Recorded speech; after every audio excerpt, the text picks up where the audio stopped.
So yeah, I was hoping to talk to you about some of the scenes that, made it only to the cutting room floor in the film, and unfortunately, were ultimately cut out of the final cut. When as a documentarian, when you're researching a film and shooting a film, you always cast a wide net. You don't necessarily know where the story is going to take you, and a lot of the time, the story writes itself in the edit room. One thing I knew that I wanted to explore in this film were these kind of tensions that arose, with the big demographic shifts that had taken place in Richmond, British Columbia. And, also hoping to challenge this idea of who and what is, authentic to a space. In a way, in looking for subjects for the film, I found, the two subjects whose scenes I'm talking about now. In a way, they are kind of on different sides of that spectrum of people. So the first scene you'll see is with a woman named Angela Waber. She, in a way, represents a really kind of older generation of immigrants and a really long time resident of Richmond. And then on the second clip is with a young woman named Hannah Yuan, who is a newer immigrant. She's only been in Richmond for 3 years. And immigrated from Shanghai. So Angela, I have to say, really helped inform so much of me, understanding the neighborhood and so much of the research that went into making the film. I spent a lot of time talking with Angela on Zoom. She herself is a retired teacher and a vice principal. She's lived in Richmond since the 50s, and in the house that she lives in currently, she's been in that house since 1964. So Angela really was someone who had literally seen in front of her eyes the kind of um, huge demographic shifts that took place in Richmond. The landscape just in the cul-de-sac where she lives, she was living in this kind of 1960s, style home, but in the era of all this change, so many of the neighborhood homes around her, were sold or demolished and built into really large homes. And, there was a lot of tension at one time around these homes that, some people were calling monster homes or McMansions, and very upset of how, they were kind of changing the landscape of the place. But at the same time, what I appreciated so much about her was how self-aware she was. Angela talked about not feeling welcome in the Asian theme malls that were in the neighborhood. And, a lot of that probably has to do with the fact that the Asian malls in the present day, they don't necessarily cater, to white people. Like so much of the past of was really catering to the kind of white folks or folks of European descent. These kind of newer waves in the neighborhood itself is really catering more and more so to Asians and specifically Chinese.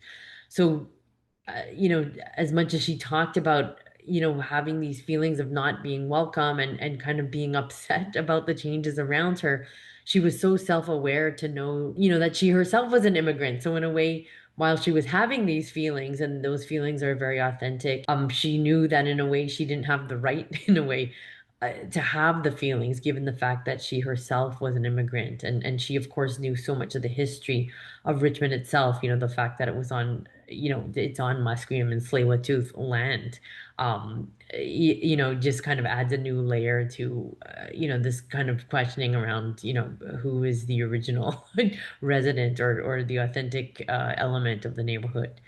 So on the flip side to that is the second scene, which is with Hannah Yuan. So Hannah is a newer immigrant from Shanghai, and I was really interested in a way how Hannah herself, who, she's a social media influencer. I was really interested in looking at how newer immigrants were kind of moving into Richmond and finding their way and setting their roots and finding their place. And Hannah was, reflecting on how in like the 3 years she'd been there, she'd really kind of found home. And what I found so interesting about Hannah's, in the conversations we had leading up to the filming, is how, because she was from Shanghai, like she really saw Richmond as such a small town and a a place that where the pace is there's a a sleepy pace there, and so I found that interesting as an outsider person from such a big town to come into Richmond and see it as such a small place to her, but also how when she was reflecting on her own immigration experience, how she was thinking how she could find home in Richmond so quickly. And, telling her kind of followers, especially if you're speaking, Chinese, Richmond is a great place to land and a great place to kind of find your bearings in Canada and a place to call home and feel at home in a way right away. Because I come from an older generation of Chinese Canadian immigrants where that wasn't the case at all. I come from an era that lived through the head tax and the Exclusion Act and this huge period of kind of legislated um, racism that was in Canada. So many of the uh, era of people, the Lowaku, the people that immigrated in the era that my family immigrated to Canada, their experience integrating here wasn't smooth like Hannah's at all. So I was very interested in and the film kind of does this, looking at this kind of wave of immigration in a way that skips over the Chinatown and goes right to the suburbs in a suburb that's evolving into what things that have been coined like an ethnoburb, a suburb where the immigrants don't come in to just blend in with what's pre-existing there. There's actually enough immigration and a kind of saturation point of immigrants from a certain area where they themselves transform the landscape around them and the culture around them and the neighborhood around them. So, anyways, these are the two scenes that ultimately got cut out of the film. But I really, wanted to thank the two women who spent so much time filming with us, and even though their scenes didn't make it into the film, so many of the conversations that we had with them really helped inform the overall storytelling. So, anyways, I hope you enjoyed these scenes.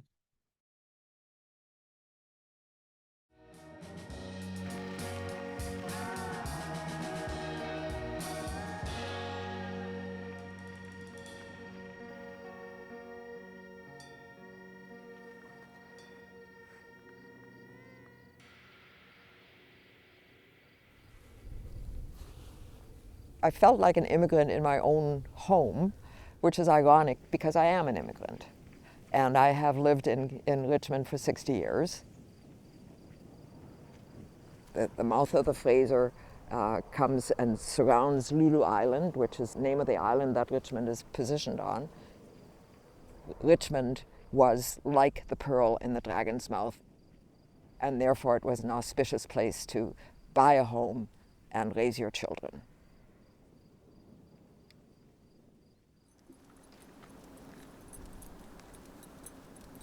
When we came to Canada, my parents and I was 7, and we found the German community. And immigrants find each other because that's how they make a home for themselves that is familiar to them, even though it's strange. But that kind of sense is not there so much for me anymore, whereas my Asian neighbors will tell me where to go and get certain Asian delicacies, which for me makes me very happy because it's inclusive of me. But not everybody has that experience. It's part of the nature of change. It would be lovely if we could all look at each other in our differences and say, okay, you eat with chopsticks and I eat with a fork, so what? You eat more rice, I eat more cabbage. Koreans eat a lot of cabbage too, it turns out. It's called kimchi and it's delicious, and that's one of the joys of it. If we could all sit down together and just eat, never mind with what implements, but rather just share the food and just talk to each other.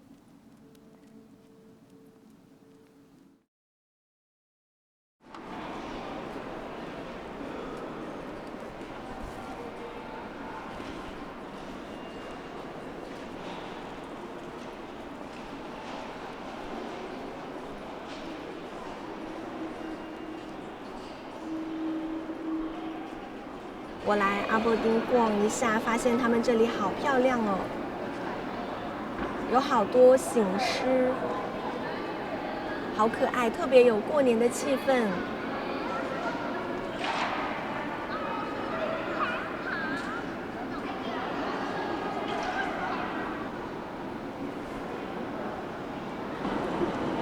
再来补一个高处的镜头。Hello， 小伙伴们，大家好，新年快乐！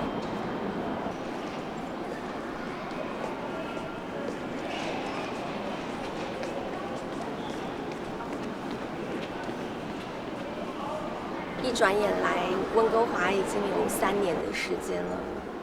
我发现温哥华真的是超级方便，就是一个小中国的感觉。在这里可以吃到任何你想吃的中国美食，尤其是在 Richmond， 因为我现在住的这个 Richmond 的这个地方是一个比较市中心的地方，然后去哪里都非常的方便。如果你是一个新移民，想要融入国外加拿大的生活的话，你来 Richmond 登陆是非常不错的选择。